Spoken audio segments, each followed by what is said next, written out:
Good evening, good morning, good afternoon to you wherever you are in the world.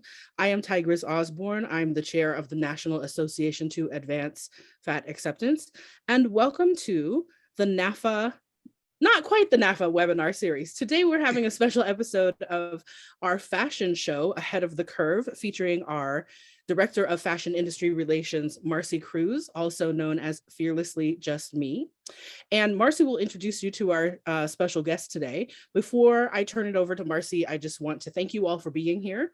For those of you who are with us for the first time, NAAFA is, again, the National Association to Advance Fat Acceptance, founded in 1969 and working towards equality at every size through education, advocacy, and support of fat community. We are joined today by interpreters from Pro Bono ASL. Our interpreters today are Artie and Selena. And we thank Pro Bono ASL for their hard work in helping us make our webinars accessible. And we encourage you to support their work by visiting them at probonoasl.com. All of our webinars are brought to you free of charge through the generous support of those in our NAAFA community and others. And if that is something you would like to help support, please visit us at NAAFA.org and click on the Give to NAAFA button. You will also find information at NAAFA.org about the remaining Ally Week events and other upcoming programming we have for our community. And with that, I'd like to go ahead and turn things over to our Director of Fashion Industry Relations, Marcy Cruz. Thanks, Marcy. Thank you, Tigris. So I'm excited for this episode of Ahead of a Curve. This is the second episode, and it is being held during Ally Week. So of course, I had to invite to be my guest one of the biggest allies I've ever met in the fashion industry. It's an honor to know her. Her name is Sarah, and her blog is called Curvily Fashion. And she does a lot of work within her blog, her platform, and on social media to really be an ally for all people, not just women, but men, everyone, however you identify in the fashion industry. So just to give you a little brief kind of bio about Sarah, she is a body positive style blogger based in New York City. And she started Curvily over 9 years ago when she realized how powerful it was seeing other stylish plus size babes living their lives happily, as they could be. She's also the founder of New York City Plus, which is a community kind of venture for her where she plans in real life events. And it's a safe place and it's great. I mean, you have to definitely check it out. It's at New York City Plus on Instagram. Then she also created the plussizeplease movement in 2014 as a way for plus shoppers to directly express a demand for more and better options to brands. And she works behind the scenes as a consultant to help brands who want to expand their size range and best serve the plus size community. So it's an honor to have her on the show. Before we get into it, we do want to do a land acknowledgement and a short visual description. So myself and Sarah, I live in Queens, New York City. She lives in Manhattan. We both live on Muncie, Lenape, land. And a short description, myself, I am a light-skinned, white passing Latina woman, a fat woman, and I'm wearing glasses, and I have short, dark brown hair. And Sarah is a fat white woman wearing glasses with blonde hair. And I think that covers it, correct? What is that? So we can get into it, I think. Yes. Okay, so let's start because I'm ready to talk to you, girl, because you've done so much in this community. Like, it's really an honor to know you. And then you're just one of the nicest people I've ever met. So, Thank you. Yeah. Honestly, I'm always really happy that I'm able to get to do this work. Like, this was not what I initially thought my career would be, and I'm really happy that I've been able to kind of like craft this life where this is what I'm doing, and it's something that makes me really happy. So I'm really happy to know you as well. It's been great. We've known Thank each other for a you. while now since Yeah, it's been a while. I think it's been almost 10 years Yeah, I actually, know, which is wild to think about. you Like, know? oh, time flies. So the fashion industry, time flies. So it's like, people that I feel like I just met yesterday, like it feels like I've known them. And I've actually known them for like 15 years. It's crazy. But anyway, so you've been an influencer and content creator in this space for 9 years. When was that light bulb moment when you decided to use your platform to be an ally to all people, including those who wear above a size 3X? Like myself, for the record, I'm a 4X. And I just want to interject before you answer. I always say, if it wasn't for people like Sarah, like I wouldn't even be wearing the dress I'm wearing today. Like I'm wearing a Rachel Comey dress from Target. I never thought I would wear Rachel Comey. So I thank you, Sarah, and everyone else out there who is an ally for everyone in the fashion space. But anyway, with that said, when was your light bulb moment when you said, I want to use my platform to be an ally?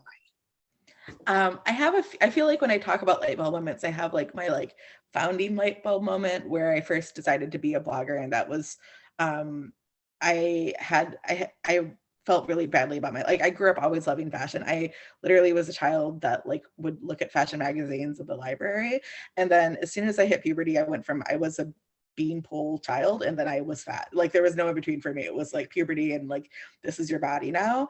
And so all of a sudden with that fatness, my fashion dreams kind of evaporated, because when in the 90s, when I was a kid, there was no fatness represented in fashion whatsoever. It wasn't even a thing. So I was just like, well, I guess I'm not doing that.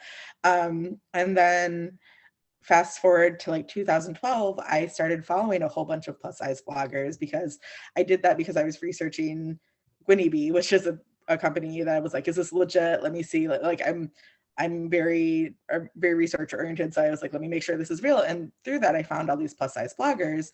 And all of a sudden I saw fat women being fashionable and fulfilled and happy in their bodies, and not just saying, oh, I have to cover up, I have to hide, but like expressing themselves. And it was such a game changer to me. And then without realizing it, just by consuming that content, like 4 months later, I looked back on the same pictures, my wedding pictures actually, that I had looked at with such fatphobic critical eyes, where I was objectifying myself in a really cruel way and saying, oh, you have a double chin from smiling into it so hard and whatever. And then those same photos I looked at, and I was like, I look happy. I wasn't looking at myself as just like a body. I was looking at myself as more of a person, and that kind of humanizing aspect of just seeing other plus size women, that I realized in that moment how powerful representation was for plus size women. And so I started on Tumblr, and I started posting my outfits just to kind of be part of that community. It was a much smaller community at the time. So I was like, in my head, I was like, every photo matters. This was never something I intended to do as a career. I think I didn't start thinking as much at first. It was very much about a healing and kind of like coming to figure out who I was. Like it took me a while to wear stripes. It took me a while to do all these things that I was told that I was never allowed to do as a fat woman. I was always in black and minimizing and hiding and camouflaging. So that wasn't like, it wasn't straight into advocacy for me. Probably that first year or so, I was very much like just trying to figure myself out. But I think my big moment where I was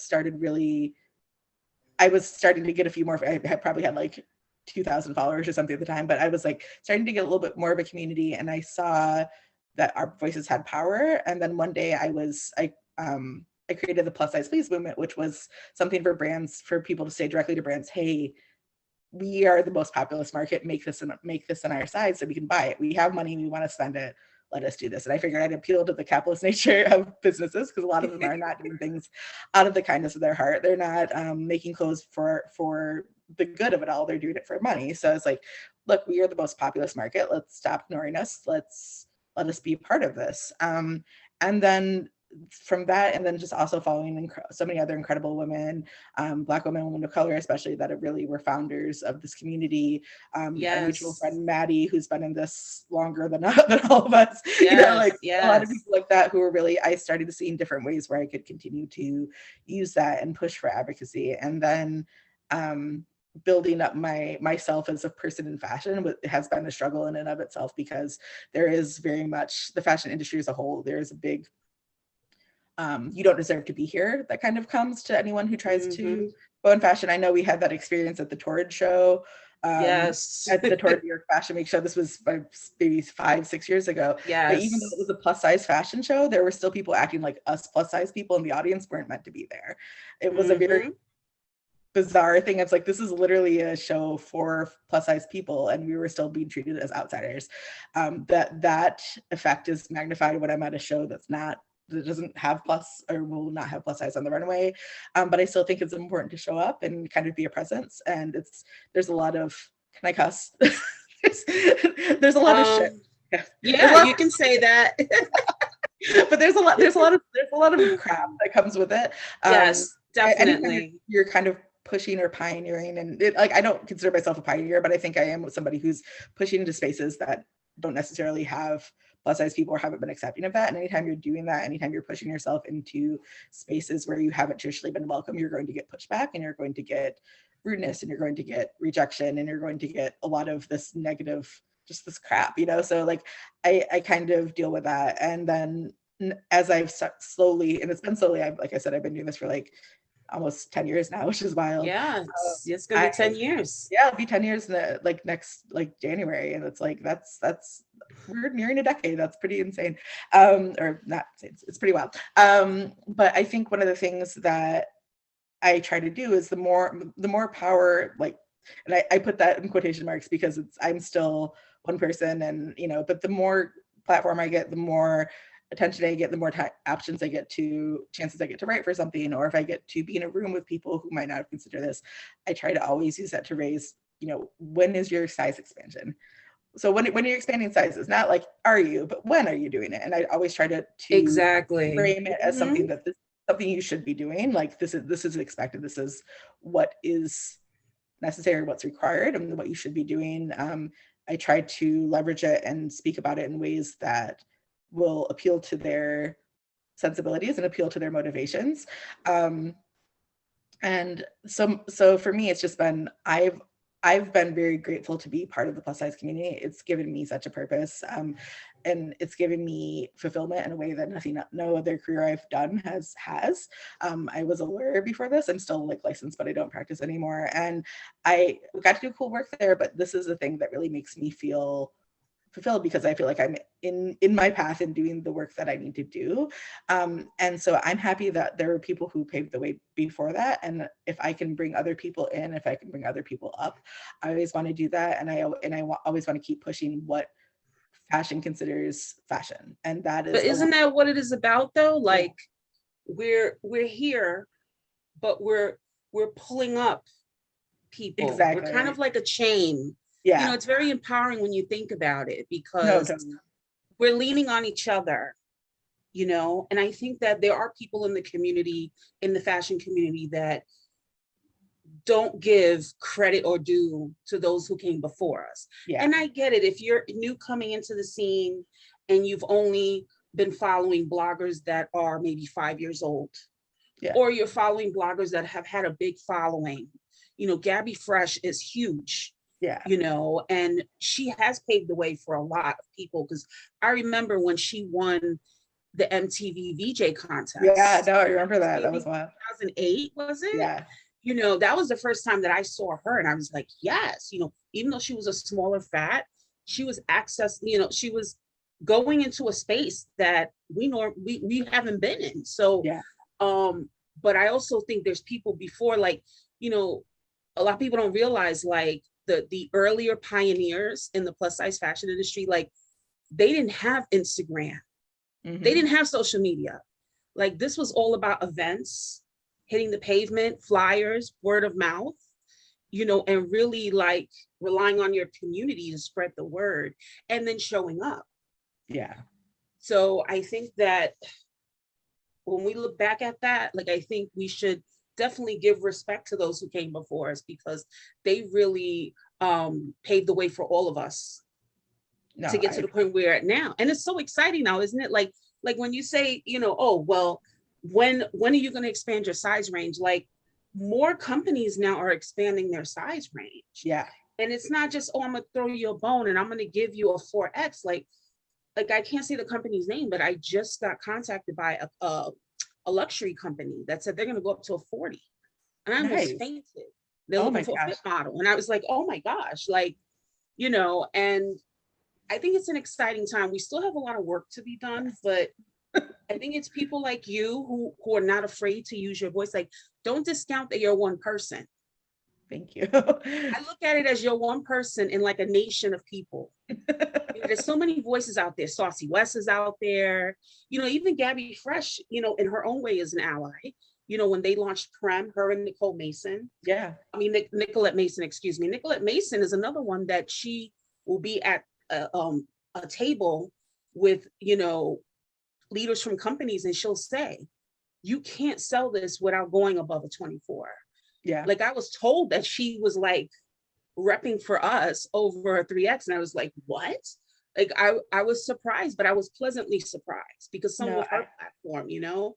I think a lot of the kind of, I think of Gabby and Nicolette and a lot of people that like as like kind of the OG like plus bloggers, and I know that there was like live journal and stuff before that, but the kind of plus fashion blogger, I think that's a very specific type of thing, and I think of those women as kind of some of the earlier ones and like foundational. And I think there's a lot of people who they've been doing this for a while, and it's really interesting to see that they've been able to continue to push. And I honestly, that's something I try to do too, is if I'm in a position to, and especially, and if I have their ear and I'm talking to a brand, and if I'm talking about who they're casting for a campaign, or if I'm talking about what their size range is going to be, if they're just launching, I'll ask when the size expansion is coming, and then I'll say, let's hold off on this partnership until you hit X size range. Like whatever it is, give it like whatever they're at, let's add to, and then we can talk about doing a partnership. And I think that the thing that's really rough, and the reason I sometimes feel like it's one person and it's not always, it does feel like climbing up a large mountain sometimes, Yeah. pushing that boulder up, Yeah. is because I think sometimes even to get to the table it's like a years long process. And even if you're there, you're not always being listened to. You might be being condescended to. You might be being like a little bit of a pat on the head of sure, sure, we'll do this. And then there's no real intent behind it. And so I think when people are able to have that access, it really is kind of responsibility that we have. And it's also interesting because I very much consider myself a fat person. I'm like a size 18-20, and I think in the kind of term range of fat, I'm like medium mid fat now is the term. But I definitely started off as a smaller fat, and frankly, in my entire experience, both from like size 14 to now size 20, where I am now, I've basically been treated the same from a fashion perspective, from the fashion industry perspective. They just think I'm fat. There's not a lot of differentiation. No, I'm serious. Right. Like it's not like I was more accepted then. Maybe I think that might be different now if I was coming into it as a size 14 now versus back in 2013, 2014. But there's been such a hesitancy on the part of the fashion industry as a whole to embrace any sort of body that isn't a tiny model. It isn't a size 0 to 4 max. The fact that curve models started at size 6 for a while, that's a real indication of where we were. And they thought that was plus size. Yeah, no, they thought the 6, the 8, the 10s were all plus size. I mean, there are still major companies that are using size 10. And then they pad them to make them look bigger. It's so funny because that was such a thing on TikTok the other week, and I was like, oh, people are surprised. Yeah, I've known this for like I've known this doing it for years. Yeah, but that's something that I've actually been kind of leaning into lately, is like a little bit of kind of thinking about what do I know that people might not know. That some things that maybe I've kind of accepted as like, not, this is a good part of the fashion industry, but this is knowledge that I have. So I've been sharing more of that, whether that's framing of how we're dealing with it, how we're pushing back, or just like how we talk about our bodies, or whatever the case may be, what fat hate might be arising out of, if it's an internalized projection, like a lot of things like that. Because I think sometimes when you're in it for so long, you kind of forget that there are a lot of people, there are constantly new people coming in and just experiencing it from the first time, and this is all news to somebody, right? So I think, and that's why frankly sometimes I don't want to have the same conversations about pushing fashion forward every day and like year after year and having these same conversations, but I will keep doing it because you have to, you can't give up. Yeah. Yeah, no, Like I know and people roll their eyes when I say, and I know it's become a running joke behind closed doors because I've been told that I always say, you can't use the word size inclusive because it means all, no, you oh, know. I'm so tired of it. So every time I say it, I know like, because I've heard like people are just like, oh, here she goes again. But you know what? I'm going to keep going on and going on because no, inclusive means all. inclusive means all. Inclusive does not mean you're stopping at a 24, you're even a 32. Yeah, The only true inclusive companies are the ones that do custom, exactly. I you actually, know? So, it's so funny that because I literally did a TikTok about that yesterday because I posted a thing about talking about the different like a brand list I'm working on. I'm working on a plus size brand list, and it has like currently over like 308 brands on it, which is when I started blogging, there were maybe like 10 brands that were worth a lick, right? And now there's a ton. There's definitely we're nowhere near parity or equality with straight sizes, but there's so many more than there were before. And in response to that, people are like, "Well, are they really size inclusive?" And I was like, "Let's talk about size inclusive because yeah, let's not. the thing Let's is just, there's like three brands. There are like three brands that are size inclusive total, I'd say right now. Maybe right, five. right. But most brands are not size inclusive, and calling a brand size inclusive when it's not is dehumanizing to anyone It who's really above is. that size range. It's like going to a club and have it being like this. We welcome everyone, but not you. You know? Yeah, and part of being an ally is educating people Yeah, about that, not being afraid to use your voice to yeah, say, hey, that's not what it means. Because, and you know, and the two things that I get back answered back to me is one, is there anyone in the world who's over a size 40? Like, who wears above a size 40, right? Then the second one is, well, then what term should they use? So the first question I answer and I say, well, I don't know anyone personally who wears a over a size 40, but I'm sure they're out there. Why yeah, doesn't everyone have access? yeah, And two, then just use the word extended sizes. yeah. You've extended your sizes. You know, don't hijack a term and then define it to what you want it to be.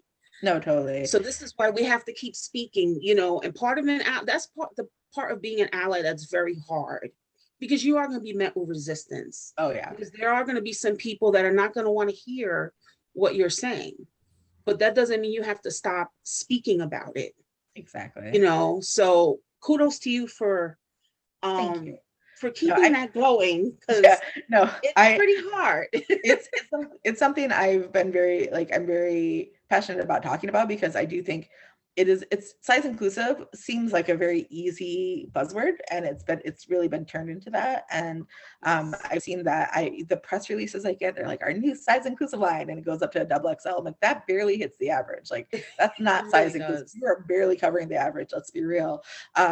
But and I will push back on that with brands. In consulting, I will vigorously advise against using size inclusive unless they truly are. And like I said, there's only a real handful of brands. It's basically a few brands that go up to go from extra small to 40, and then or brands Mhm. that have a very large pre-existing size range and offer custom. I think those are the only ones that currently claim it. And custom is a great option, but for a lot of people, sometimes I think anything that where you have to be the exception, that's a barrier of itself. Like where if you are the only person, I think sometimes people will be scared to order something if it's custom because there's no returns on it. There's no, there's a lot of mental labor that goes into that if you have to blaze the trail. So having brands that really offer that size range is important, and I think that's something we can keep pushing at. But a big part of that for me is like the fashion industry is in general, it's so skittish about plus in general, which is wild because we are the most populous market. We are Yeah, the market with the biggest growth 68% potential. now. It Yeah, went up. yeah, no, it's Went up and 68%. What is it? A 3 billion? Is it 3 billion now? oh no, Dollar industry? yeah, I think it's I don't know the number for the money, but yeah, it's a It's very large industry. it's up there. Yeah, and the thing that the kind of analogy I always use is imagine going to business school and you're presenting your graduation project, and you're like, okay, so what I'm going to do is I'm going to go into a market that is the smallest demographic, smallest population, and it's the most oversaturated, and that's going to be my target. And your advisor would look at you and say, that's ridiculous. Like, why would you choose that? But that's what almost every graduate of fashion school does. And part of that is fashion schools don't even teach plus. No. There's there have been instances in very recent history, like 2019 or 2018, where big fashion schools have refused to pay for plus models being used in the students' final shows. I remember there was an event that was put on, I think it was co-sponsored by Weight Watchers, which was rough, but it was at one of the fashion schools in New York. And that was, it had members of the panel were plus size people who still felt like they were had very kind of outdated ideas about what was happening in plus.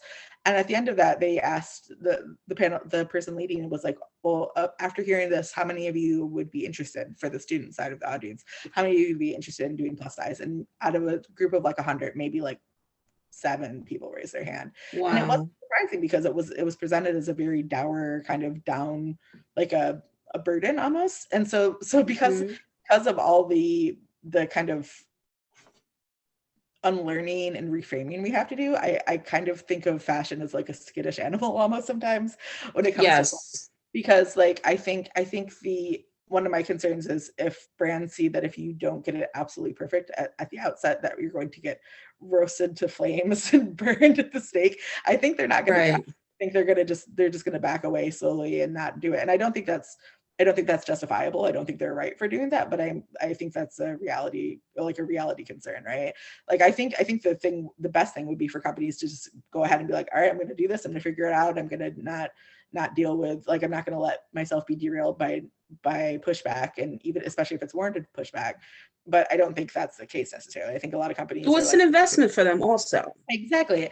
And it's an investment, and a lot of them don't want to invest because they think that now what's taking shape in the fashion industry is that companies are now starting to use data science to figure out the fit, because you're never going to get a perfect fit in plus sizes, because everyone carries their weight in different places, but you could try to get as close to perfect as you can. And I think that a lot of companies are just comfortable with how they've been doing business, and they just don't want to invest. They don't want to take a chance, especially now in a time of COVID. For companies to take a chance now, like this company that reached out to me, like I have to give them kudos, because to go up to a 40, and you're a small luxury brand, and I'm pretty sure that they thought about it really deeply. Oh yeah, no. And kudos to them, and they use data science. They, to base like their fit on, because fit is tough. And that's another thing, like for me as a fit model, I use my fit modeling as a way to be an ally and to get in and access those spaces that I probably wouldn't be able to access as a normal person, and get my foot in the door, and then be able to be vocal while they're fitting me, to say, hey, you should make, because I've done that at Universal Standard. I did fit for Universal Standard when they first launched up to a 40. And I had mentioned some about upper arms, for example. I had said, plus size women, a lot of them have larger upper arms. So you have to be mindful of that. And you have to add some stretch to the fabric, because, we have bellies, and we have, booties, and we have, like I say, my pipas, which we say in Spanish, my chichos, which are the lumps and bumps in your body. So we need to be able to feel comfortable. So, it's great that we can talk about that stuff and go to companies and say, I know it's not an easy thing, but it's worth it, because everyone should have access to clothing. No, I agree. I really agree. And I think it's definitely a little bit of a carrot and a stick situation too, where you have to positively reinforce the brands that are doing it right. And then I think for me personally, the more negative the reinforcement, which it would be like the public calling outs and the really saying, hey, you need to do this, you need to make this big change before I'll even patronize you anymore. That for me is for the big companies that have those resources to do that and that are choosing not to. I'm always willing to give time and space to grow and develop for small businesses, because the margins for small businesses, especially for expanding size range, it's that their margins are already so low, and they're not making much profit from what they're doing for a lot of small brands, right? They're not making tons of money. They don't have a lot of excess capital that they can put towards getting fit right, and getting fit right is so important. And it's often one of the things that annoys me to no end is when a brand obviously doesn't make the investment into fit, and then they say, oh, well, I guess no one wants to buy it, like about plus in general, or about extended pluses, plus sizes. It's not that no one wants to buy it, it's that you did it shoddily and you made crappy fit where things aren't fitting the way a human body fits. If you're just adding inches all over, that's not how people get fatter. Right. You know? Right. You're using a small sample, yeah, pattern, and then you're grading up. That's not going to work. it's gonna look like cartoon clothes. It's gonna be a large box. And that was something I always talk about when I do my fit modeling, because again, that's another way of using your platform and your voice to educate a brand, because especially if, every company that I've ever worked for, I was always the biggest woman. Yeah. I sometimes I was the only plus size woman. Yeah, that's really. And they have these conversations in meetings about fitting a plus size woman. And I'm like, do they even know that I'm here? Because they'll say what she wants. And I know that they're going on their data and their focus groups. But at the same time, it's like, I don't know, like I hear it and I'm just like, that doesn't sound right, and so I try to use those opportunities too. And that's what I love about you, because I feel like you have your ears to the streets, like, so many people, you've worked with so many brands. And so it's like you have that, I don't know how to explain it, but you just have that opportunity, and you don't have to do it. You don't, at the end of the day, like my dad used to say, no one owes you a thing. So for you to do that for someone like me, for people who are my size and above, like, I just want to say thank you for that. You're so Because welcome. I'll be honest, like, you were one of the first people that I met that you were a smaller fat.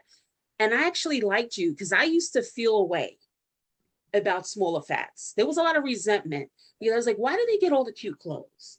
Why do they get to go, walk into a room and no one bothers them? But yeah, I walk in a room and everyone's staring at me. And then I have to shop at like matronly stores, because, this is going back, not now, but going back. And that's when I learned about allyship. And I learned that even though we may have different experiences and different bodies, you have more privilege than I do in that aspect. At the end of the day, like, we all have some kind of privilege. We all do. My privilege is different. It may not be in that fashion space, but in a way I do have privilege, because I'm a 4X. So I can shop certain brands that someone who's a 5X and a 6X, they can't shop. So that's my privilege. And that's what I think about when I, act as an ally and I speak upon those women. I just don't think of myself, So like, you taught me a great lesson in knowing you, is that just because you're a smaller fat doesn't mean you don't care about us, At the end of the day, we're all fat, and we all experienced that torrid show where they didn't want to let us in. And we're talking about a torrid show. Torrid did a show during New York Fashion Week. I want to say it was 2018. Yeah, 2018. I think so. I think 2018. Yeah. And they had a big, the whole company came, and they had a big, breakfast for us where they showed us the new collection. And we all were invited to their show. When we got there, the show was so crowded, they didn't have enough seats for everyone. And the people who showed up who were plus size, a lot of us, they were making us stand in the back. Now, me, I rushed up, I took a seat. I was like, I'm getting a seat. I don't care. I put my big booty somewhere. I did not care. You can tell me to move. I'm going to look at you like you're crazy. Yeah. Okay. But I went with Elise, and this is a blogger that's behind Ready to Stare. And she had a stand. She was standing until they sat her in the middle of the show because they found a spot for her. Yeah. But they treated us so bad. They were staring at us. They were just so rude and disrespectful. And this was a plus size brand, Yep. you know. It Yeah.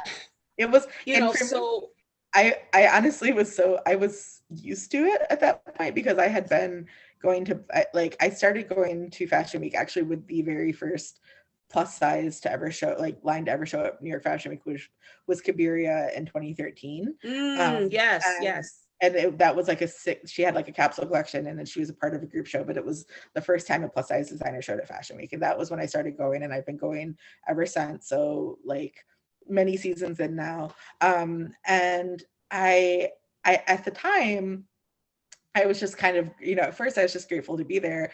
And so I was fine, getting stuff around and being put in the back. But then after a while, I started to see the dynamics, and that it does take it takes being assertive. It takes being like, no, I do deserve to be here. And there's been times when I've been seated in the front row where people have literally come up and tried to tell me this wasn't my seat. And I have to show them like this is my ticket, my QR code with my name on it right here. We're not going to do this. But there's definitely a lot of, there's a lot of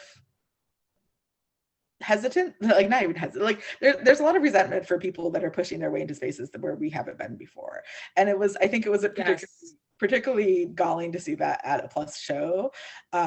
And I think, and then there was the whole controversy of probably one of the only paid bloggers to be there was a thin blogger who didn't care about Torrid, had never cared about Torrid.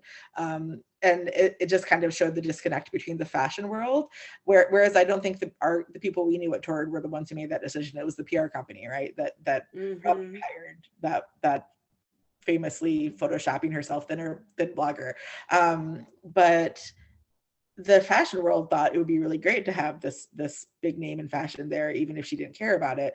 Whereas if you had talked to any plus size person who was within the community, it should have been the bloggers who have been kind of our fashion icons within the community. Those should have been the ones getting paid to be there, and the people in the front row should have been a mix of industry people and plus size industry people. But it wasn't the show wasn't being put on by plus size PR people, because are there any plus size PR companies? There are a couple, but like the industry itself is very thin, and it's something that I've experienced so much. And I've built up a little bit of a not a tolerance to it, because I'm not tolerating it, but a little bit of a thick skin, I'd say. Yes, me feeling, too. Yes. And so I will use that ability to kind of shrug off some of the jabs and some of the insults, and keep pushing it. That's part of one of the things I try to do as an ally is like, all right, I'm used to kind of being disrespected in this way. I don't accept it. I don't like it, but I'm used to it. So I can use that to be like, I'm going to have this tough conversation, whether they're ready for it or not, because they need to have it, and I won't always do it coming guns blazing, but I will do it in a way that you're going to get this message and you're going to hear it. And whether that's a CEO of a company who's doing plus, but they're super excited about their size 14s, or and I have to say this is a reset, like do a reset on like what you're talking about here, because this isn't serving the community, or whether that's calling out a big brand when they're really dropping the ball in a major way. I recently went back to a place that I had a very bad experience a few years ago, and I had a really great experience. And it was something I publicly called out, and I was very, very open about it. And honestly, it's a dream partner of mine, the company I called out. But I was like, I would be doing a disservice if I was just saying, well, I guess I can stretch, I can like squeeze into these XXLs with stretch, and I'll buy something and leave it. I refuse. Those days are over for me. Yeah, exactly. I did that so much. There were so many times in my life before I discovered fat positivity and body positivity and plus fashion, where I was just happy to find something to fit on my body, even if it fit incorrectly. And now it's like, no, I deserve beautiful fashion. I deserve options, and I deserve things that make me feel good and let me express who I am as a person. I think fashion is something that is often kind of dismissed as a frivolous or girly or thing, because many things that are feminine are really diminished often. But fashion can be very powerful if it's done well, and if it's something that allows you to express who you are as a person, and whether that's putting on the armor of I'm going to be bold and I'm going to be a powerful figure today, or whether I want to come into a room and have all eyes on me, or whatever message you're trying to convey, whatever armor you're putting on. I think it's really important to have that, and that's part of the reason I'm so passionate about plus size please. I'm so passionate about pushing for extended size range in plus, because that option should not only be for thin people. Amen.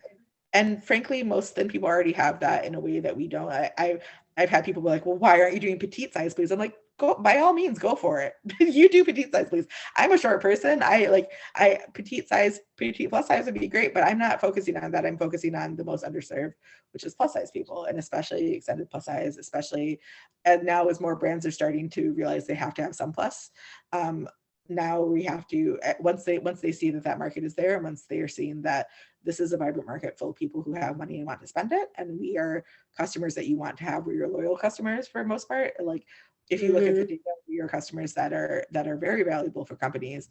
And then once we get that power of really flexing, then we can continue to push and ask for more, even for as you're going up into the larger size ranges of extended plus that might not be as populous, but we're still saying, no, we need this, we need these options, because we are. Well, I think she'll buy. She'll buy. Totally, I agree. If she's marketed to correctly, because that's another thing brands don't understand, is that each kind of size range, like you say, smaller, mid, extended, right? We'll have to be marketed to slightly differently. Yeah. Because even though we're all fat, I think that we're all kind of different customers, because, you have that smaller fat who has that privilege that they can shop in straight size stores, because a lot of straight size stores go up to a size 18. Yeah. So she's not as invested in a plus size company as would be a size 20, 24, 30, right. So I think that if you market to her right, I think she will buy. I've been saying that for years.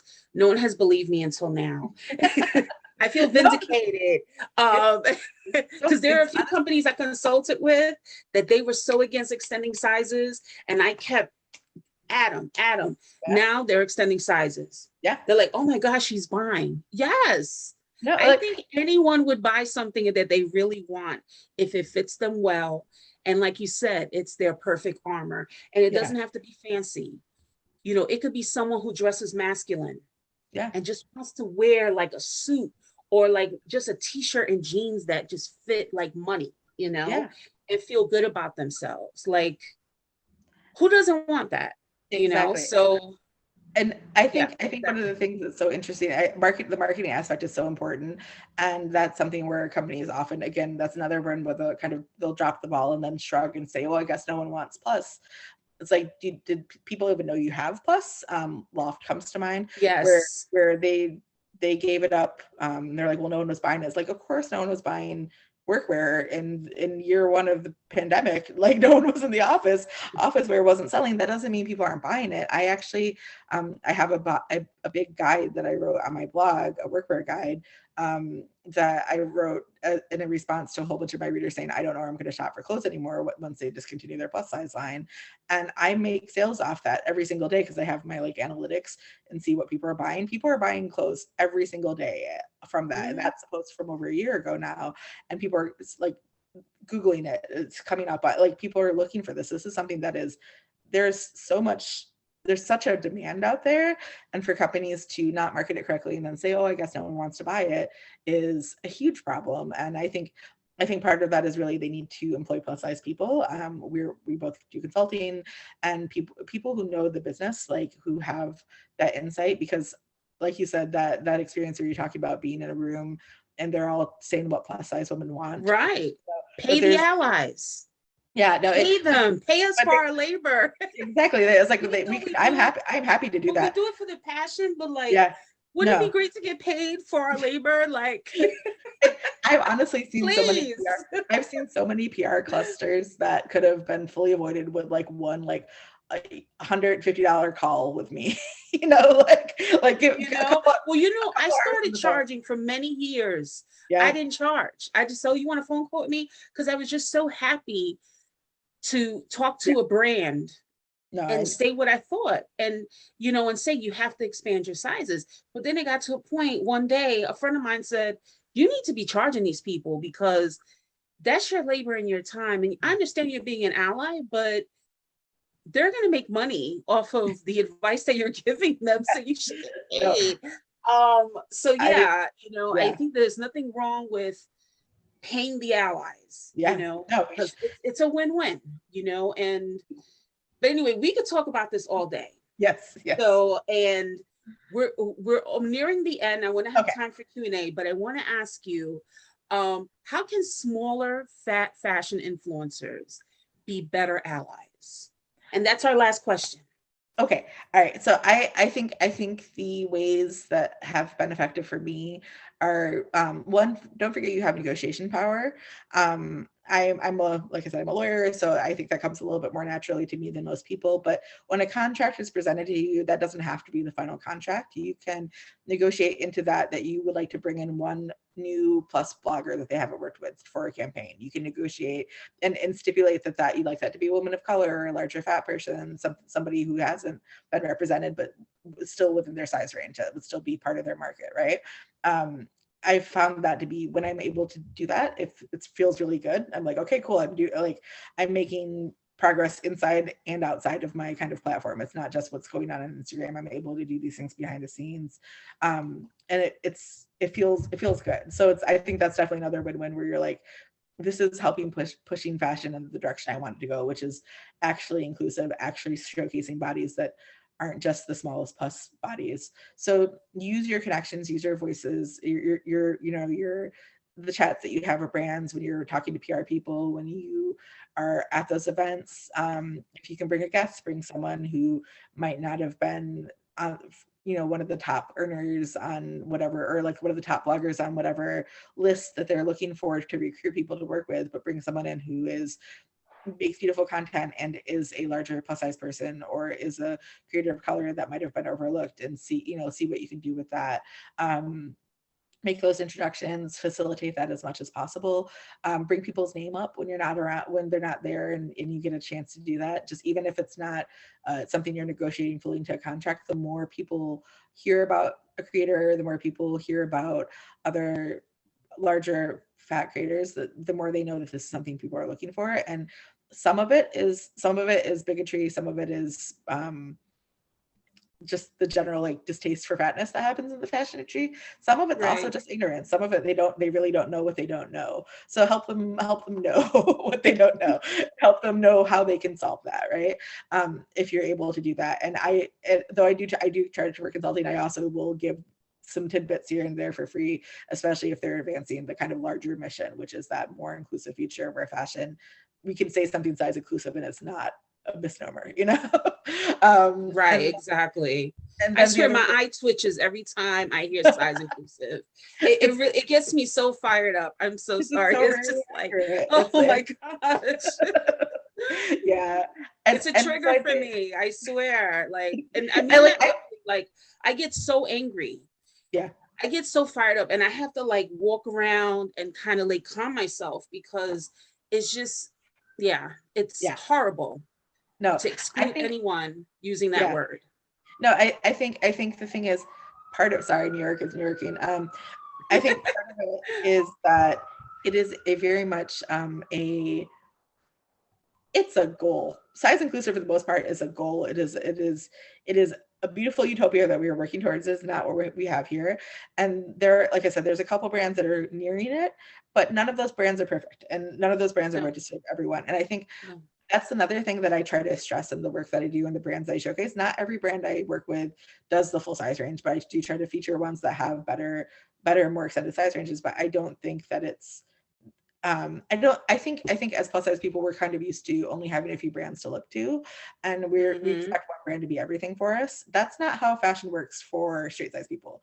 We should have that same experience that straight size people have, which is I can go to this brand for this and I can go to this brand for this, and we should have that robust market where we have options, and we have some brands that are more size inclusive are not accessible at a price point for a lot of people.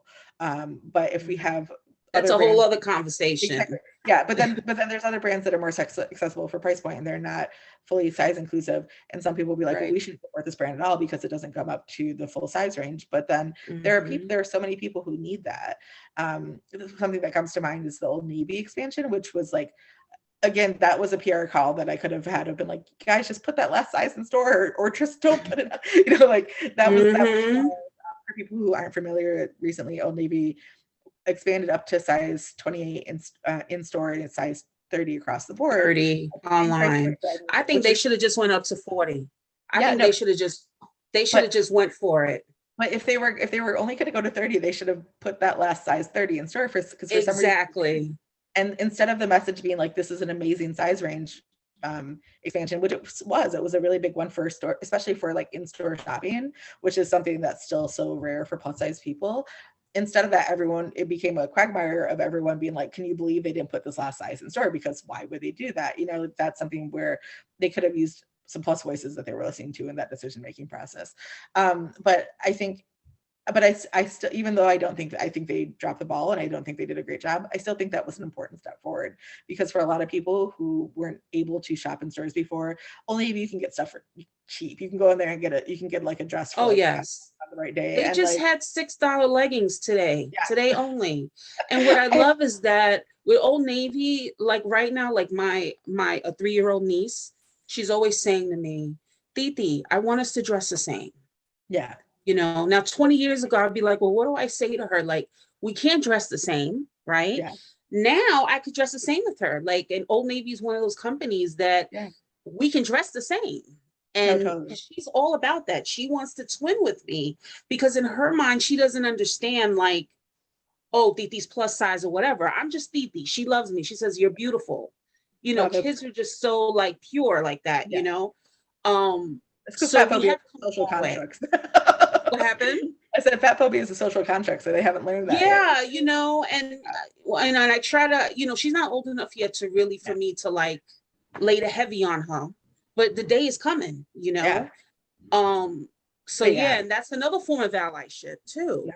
Yeah. You know, because I'm not just speaking about myself, I'm speaking about fat people in general. She's gonna meet people that are different shapes and sizes. Yeah. And different colors, different ages, you know, people who are just different. Yeah. And I want her to see the world as beautiful and not say, oh, well, why is this person bigger than this person? And you know, I don't want that for her, you know. And for my other nieces, thank goodness they're not like that.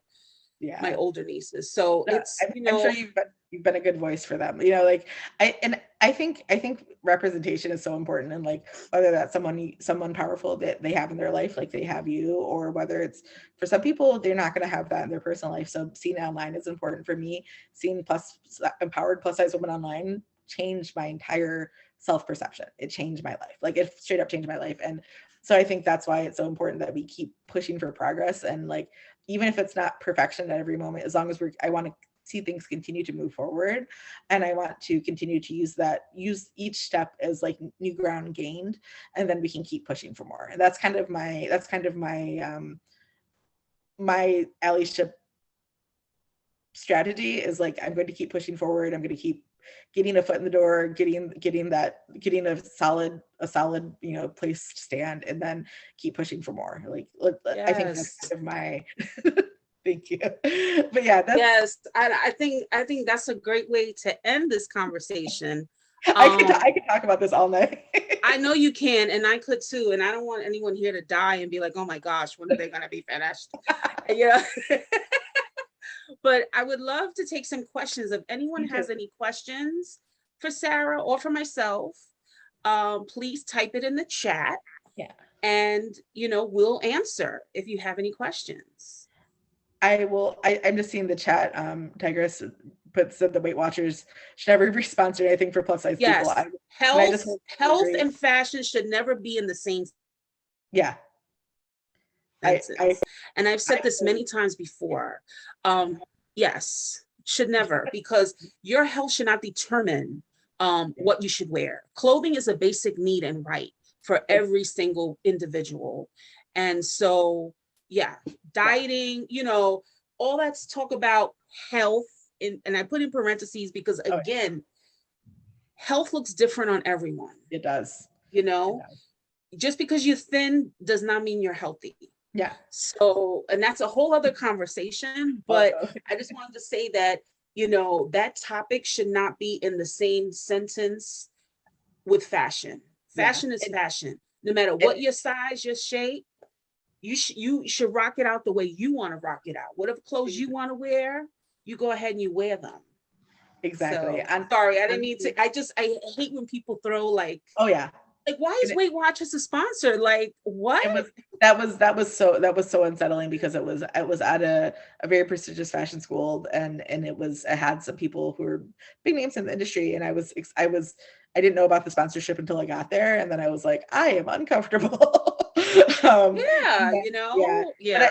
I do think that comes up as a way for people to kind of deflect. Like I encounter that very regularly in my work, and where I get people saying, well, you're promoting unhealthy things and whatever. I'm talking about fashion, and Oh yeah, yeah, they accuse us all that's the not. time of promoting obesity. Oh yeah, I That's mean, what that's what they I'll promote exactly obesity. It's say. pretty great, but Yeah, and it's like we're promoting obesity, which is another word I hate, but that's oh what yeah, they say. Just by dressing up and feeling cute, like that's the yeah, most ridiculous thing I've ever seen in my life. no, Do but you want me to it's walk around naked? Come on. they might, but that's again another conversation for another day. I think there was a question So from there's another question. Yeah, it says, oh, so Amanda said, oh, or what about going beyond just the basic sizes and talk about shape? I saw the yeah. new Beyonce Adidas collaboration.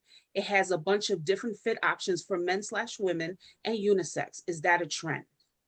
I don't know. I wouldn't say it's a trend, but I do think it's something that is happening more regularly than before. I think the brands I've seen that do it the best have been. I didn't know that the Adidas one had the Ivy Park Hey, had that. unisex. Yeah. But the unisex is important too.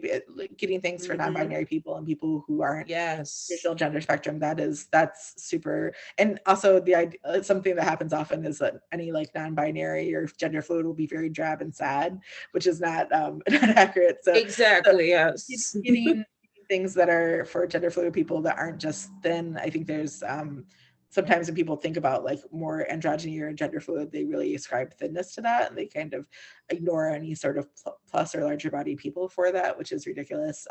So that's important. I think for the body types, I've seen brands do it really well, like that are small brands, like Pari Passu comes to mind, where they actually Mm-hmm. 3 different body fits that include, people with larger bellies.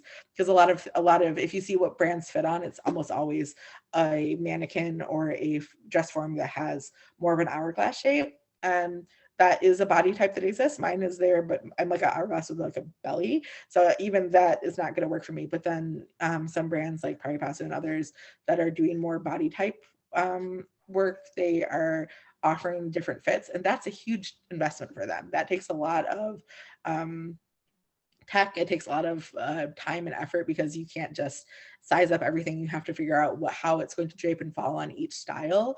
So for Mm-hmm. I think when you see that, appreciate that, because it's from the insider kind of fashion perspective, it's a big investment, and that means that company is really cares about serving different people in a really wholesome way, where they're actually not just saying here's something figured out. They're saying here's something that's going to be made for you. And I think custom is another time where that's something that definitely takes more of an investment and more of a kind Mm-hmm. of a capital outlay from the company's perspective. It's not cheap, but it is a really good way that brands can commit to serving bodies in a way that's not tokenizing. It's all about actually like serving a different range of bodies than is usually seen in fashion. So are there any more questions? I Oh, wish I that's had like the Jeopardy, I know. Okay, so next question. Who are the top bloggers, vloggers that are in the different size ranges? Oh, okay. Well, Angela, what sizes are you looking for? Are you looking for um, above a 4X? Are you looking for mid fat, smaller fat? Can um, you type it in the 20 to 30, sizes 20 to 30? Okay. all right. I one of the people that pops to mind is Emmy, authentically Emmy. She's been in Yes. even longer than I have. She was She's an actually one of the OG. Yeah, she was one of the bloggers I started following. Like she was one of the initial group of plus fashion bloggers I started following way back in the day in 2012 when I first discovered this space existed. And she's been doing it for a long time. She's also constantly advocating for more and better extended plus size options, and she's a really great voice for that. I think there's there's so many people, but I actually okay. Miranda from the plus life. Oh blog? yeah. Plus size, Yeah, yeah. she's like a third size 28, 30, I think. Yeah. And then Yeah. The plus side of me, and then there's a lot of people. I actually did a follow Friday feature last year where I was featuring a lot of different bloggers in different size ranges, and that's something I've been considering bringing back, and this might be the kick in the butt I need to do that. But I think there's a lot of great people. I think if you start following people who are in the community, I constantly, if I see a post that I love, I will share it on my stories. And a lot of other bloggers I know will do the same thing, or will have like, if you're looking for Rosie Beam is a blogger who's done this pretty frequently, where she'll share people in specific body ranges, and she'll kind of do big shares around that. And a lot of other bloggers have done similar. So I think the more people you follow in the community, the more you'll be exposed to different bloggers that have different size ranges, but also different aesthetics. I appreciate that we are no longer in the era where every fat girl is wearing the exact same thing. Right, right. I know Marcy knows this. We would used to go to events and like 3 to 4 people would have the same outfit on because there was only so many things that were even being made in plus. But now we're able to kind of express ourselves and express our style more. So you can find people in your size range that also have a style that inspires you. So I just kind of like really make a robust following Yeah, list. Angela, if you're on Instagram, you can follow both of us and, DM me, and I'll definitely advise you of some bloggers you should follow. I'm at Fearlessly Just Me. And then Sarah is at Curvily. Is it just Curvily, Yeah, right? exactly. Yeah. Curi. Vily. Yeah, I'll type it in. Okay. Okay, so that is the end of the show. I want to thank Sarah for being my guest. It was such a great conversation. And I might have you back because there are other things we should be talking about too that we kind of touched upon, but So I want to give thanks to the folks at Pro Bono ASL, Artie and Selena, for hanging in there. I know that there were times where we kind of talked fast, so I'm sorry. I'm a very good talker. As you know, we're in the middle of Ally Week at NAAFA. So if you want to learn more about NAAFA and the other events we have planned for this week, please visit naafa.org. So again, thank you for coming. And yes, thank you. And tune in next month. It's Black History Month. So I'm excited. I'm going to have a Black History Month theme show. I'm not going to announce the guest yet, but yeah, definitely tune in next month. And just take care, everyone. Thank you. Be safe. Have a great day, guys. Thanks for attending.